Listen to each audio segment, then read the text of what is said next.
welcome back. We're on deck. Shelby is joining us for this session. Thank you for being here, Shelby. This is the Hawaiian edition for Prep Test 86. Logical reasoning, section 1. Let's start with question number 1. The issue presented, which one of the following, if true, most strengthens the researcher's argument? Okay, let's get the argument. Researcher. During the rainy season, I have no clue. Bonobos, and then they tell me, an ape species closely related to the chimps. So during the rainy season, this ape species frequently swallow whole the rough surface leaves of the shrub whatever. SMF. Okay, so I have my first sentence, and I have an ape who frequently swallows whole during the rainy season the rough surface leaves of whatever this shrub is. Next sentence, these leaves are likely ingested because of their medicinal properties. That's the argument's conclusion. And here's the reasoning. Since ingestion of these leaves facilitates the elimination of gastrointestinal worms. Okay, so the argument's pretty straightforward, right? Is during the rainy season, these apes swallow these rough surface leaves whole, right? Then we're told that the leaves are likely ingested for medicinal reasons, and then that goes on further to be explained that the ingestion of the leaves facilitates elimination of gastrointestinal worms. I want to straighten that. That's why the ape is eating that leaf whole. A. Bonobos rarely swallow whole leaves of any plants other than MF. Well, that's not really helping me. That you tell me that you don't swallow whole leaves of any other plants, not telling me why you swallow these ones whole. And it's not connecting to anything gastrointestinal. B, chimps.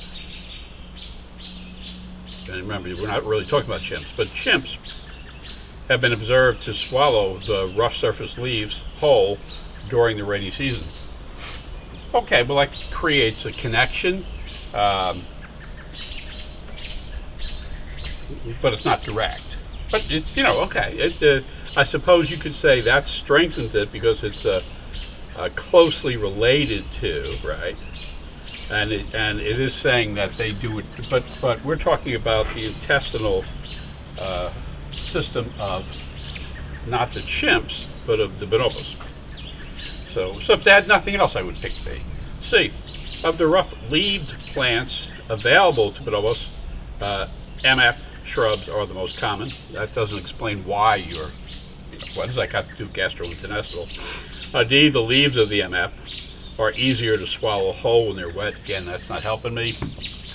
E. The rainy season is the time when bonobos are most likely to be infected with the gastrointestinal worms. And that links it together. If you're going to say that's when the worms are present and that's when they're eating these leaves, that makes the connection, and it strengthens the argument that they're probably eating it to get rid of the worms. Okay, so the answer to number 1 is going to be E for Euphrates. Question number 2. The issue here is which one of the following most accurately expresses the overall conclusion drawn in the policy advisor's argument. Okay. Policy analyst, I'm sorry. Okay, analyst says what? So I'm just looking for the conclusion.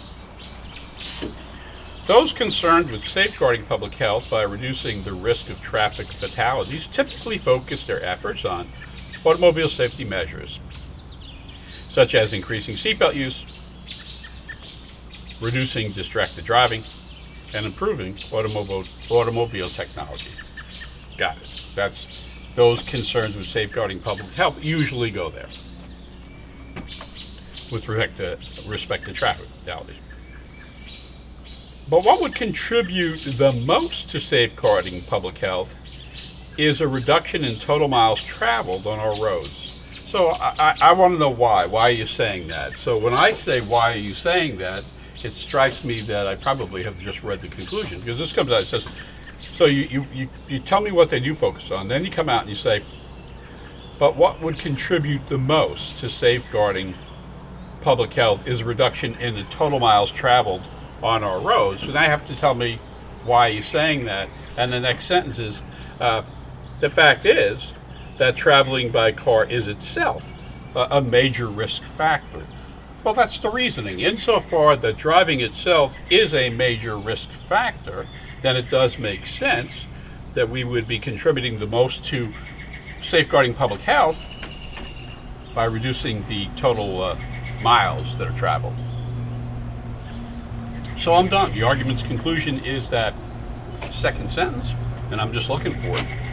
A informs me the conclusion is that public health can be safeguarded through reducing traffic fatalities. That's not what it says.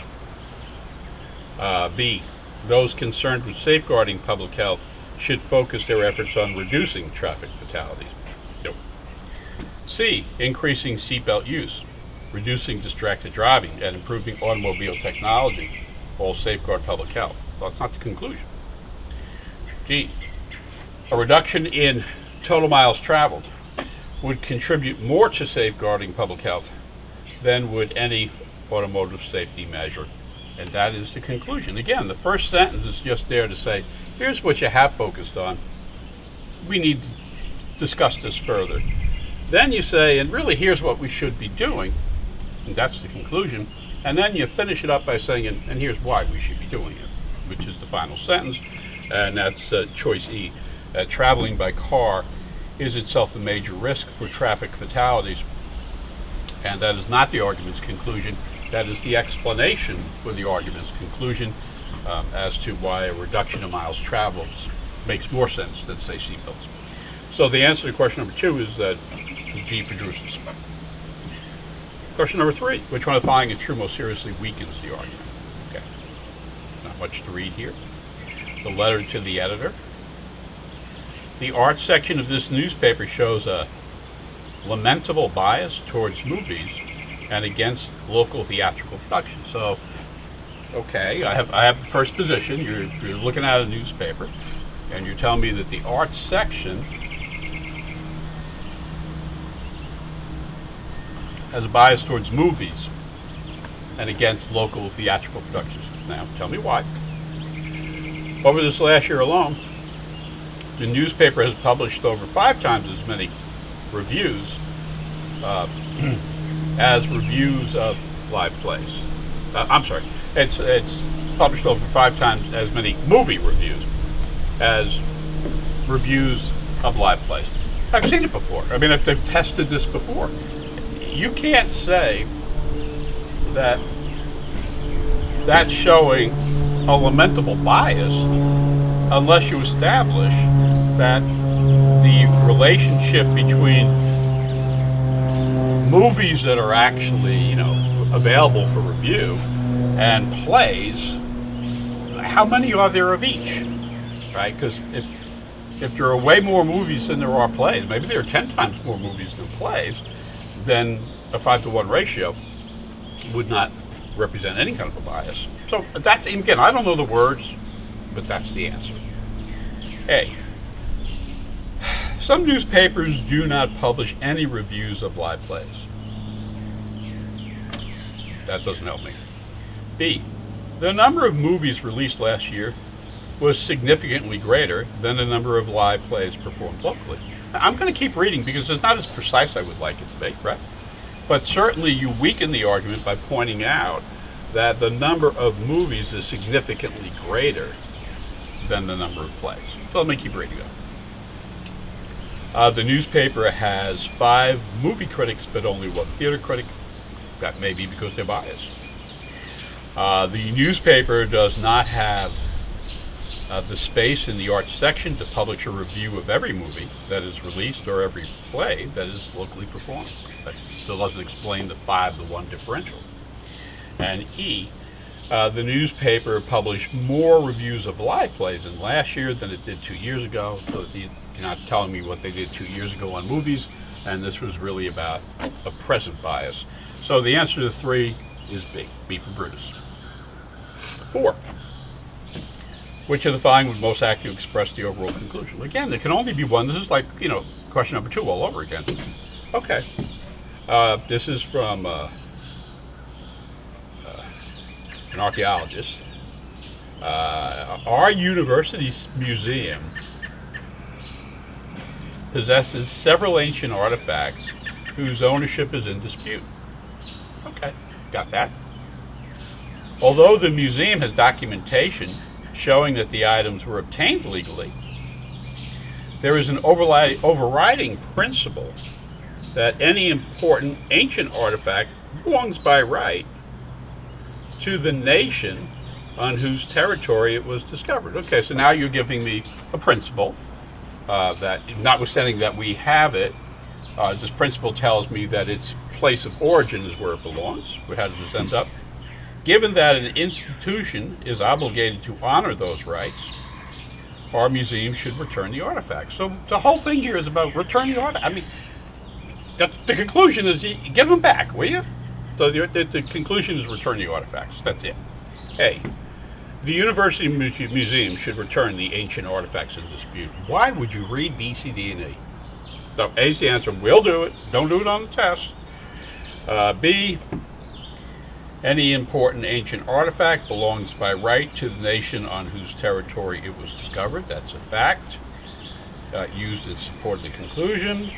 C, the ancient artifacts whose ownership is in dispute were obtained legally by the University Museum. That's a fact in the argument. D, the University Museum is in possession of several artifacts whose ownership is in dispute. That's a fact. E, there is an overriding principle that any important ancient artifact belongs by right to the nation on whose territory it was discovered. And that principle is given to you as fact. The conclusion is, where did you come down on the principle, not stating the principle. So question number 4, the answer is A. Let's take a look at question number 5.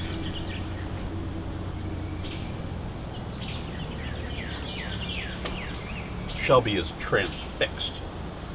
I mean, I know it may look like she's resting, but she is She cannot wait to hear what's involved in question number 5. Here's the issue. Which one of the following is an assumption on which the argument depends? Find out. Many fictional works of characters who are supposedly precognitive. Now they're going to give you a definition. That is, able to accurately perceive future events. Okay, now I know what precognitive is on the other side. So many fictional characters are supposedly precognitive. Next sentence. But a perception of a future event is accurate only if that event comes to pass. So you can only be precognitive if what you cognate happens. Okay? Thus, the plots of these works often show that the characters are not truly precognitive. That seems to be the argument's conclusion. Since, which is the reasoning, some of the future events the characters perceive do not in fact come to pass. So that argument depends upon the assumption that to be precognitive means you got to get everything right, because it's that only if. That if you go back to that second sentence, right? But a perception of a future event is accurate only if.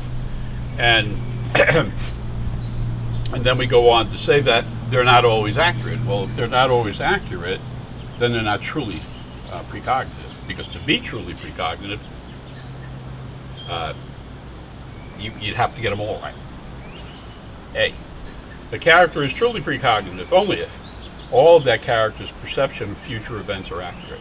That's the answer. So we'll keep looking, but there's no reason to keep looking. You should be, I think, picking up by now, but when generally speaking, when we're doing the first 10 or 12 questions, it's a lot more straightforward than when we're doing the last 10 or 12 questions. So don't treat the first 10, where they are straightforward, as though they're the back 10 where they're not. Okay, what does B say? It is impossible for someone. No, Shelby. It is impossible for someone to perceive future events accurately with absolute consistency. Well, that's not what this argument's about.